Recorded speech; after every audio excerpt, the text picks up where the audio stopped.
The room was small, more a prison warden's place of work than an Inquisitor's quarters aboard a flagship.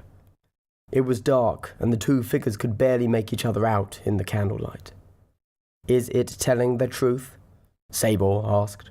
Smythe fell back into his chair and rubbed the bridge of his nose. "It's an orc, Sabor.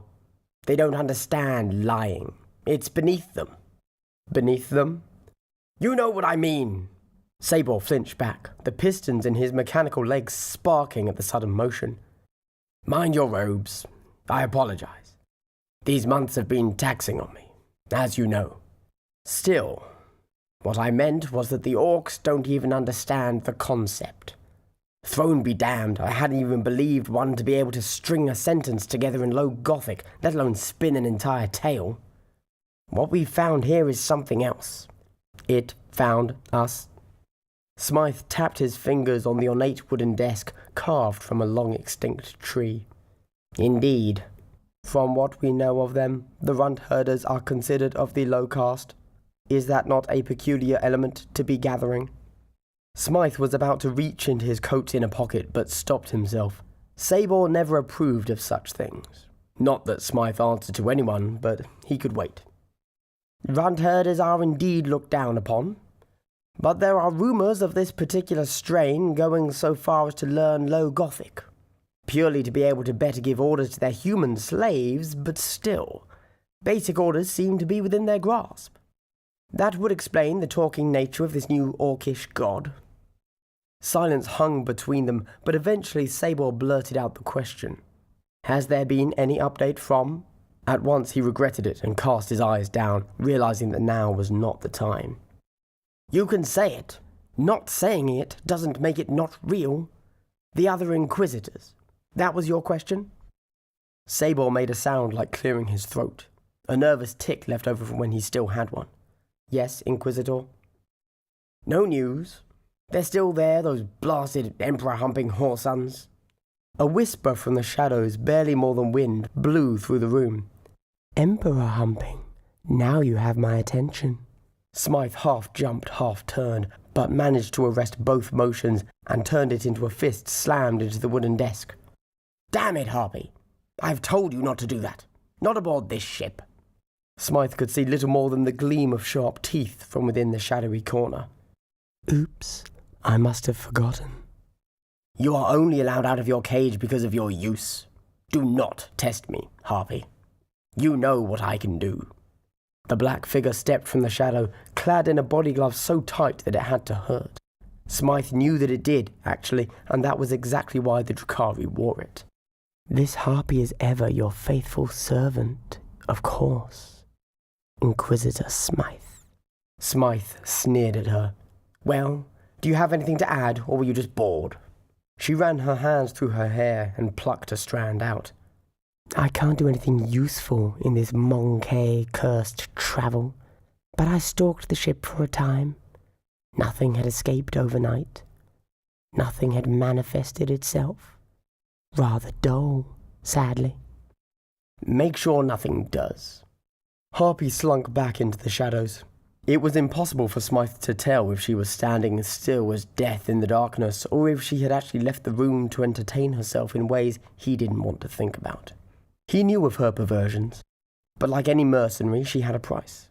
Hers just wasn't paid in credits. Sabor had fished a vial of unguents from within his robes and was uncorking it. "Inquisitor, what shall we do?" "I've cultivated this lead for too long to let it go. We continue. We ignore the beckoning and the braying from the Inquisitors in pursuit, and we continue towards the Cicatrix Maledictum." "What if the Ordo Malleus does not meet us on time?" "It's the Great Rift, Sabor. The only more common occurrence than Ordo Malleus Inquisitors is the demons they're investigating. One of them will attend us, and then we play our hand." "I trust in your lead as ever, Inquisitor." Smythe waved his hand, and Sabor obediently dismissed himself to the clank of metallic feet on bare ship metal. "Harpy," Smythe said, keeping his eyes unfocused on the table in front of him. There was no reply. The Drukhari must have left. Smythe pulled open a drawer that creaked as he did.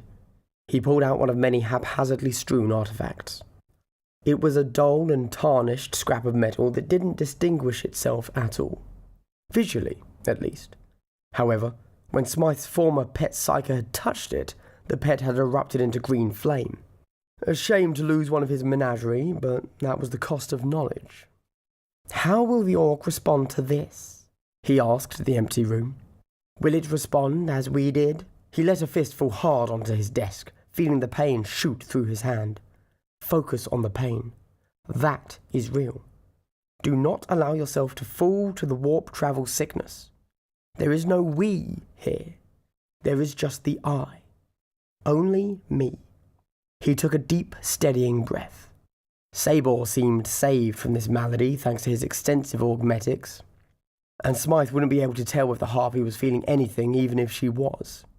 Certainly, some of his menagerie were being driven insane, and although he didn't like to lose his collection, better a few dead Xenos than his brother Inquisitors catch up to him. No, nothing could be allowed to get in his way. If he was stopped, humanity would suffer. Smythe rose from behind his desk and stepped into the centre of his office. Harpy was making sure the menagerie was in order, and Cyborg would be running through his ablutions in the name of the God Emperor before satiating the Mittlark's machine spirit in his holy, craven way. That left Smythe with nothing to do but rest. From the back of the ornate wooden chair, he pulled on his inquisitorial overcoat and slid his hand from an inner pocket, revealing a small metallic case. He flicked it open, pulling a thin, black stick from it and placing it to his lips. "I can think of better ways to keep you awake, Inquisitor." Smythe was tired enough that he didn't jump at the harpy's voice. He didn't turn to face the Xenos witch. "I'm about to put interrogating you at the top of my mental stimulation ideas, harpy. One more time. Do you understand?" Her lithe form broke from the shadows of the room, and she was smiling so wide it looked as if her face would split in half. Another reminder of just how alien she was.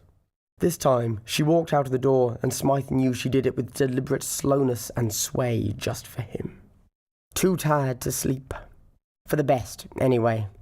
I'm tired of demon dreams." He bit down on the OP stick, breaking its seal, flooding his mouth with a warm, buzzing pain, sharp enough to clear the fog from his mind, and began chewing industriously. "Time to recruit an orc."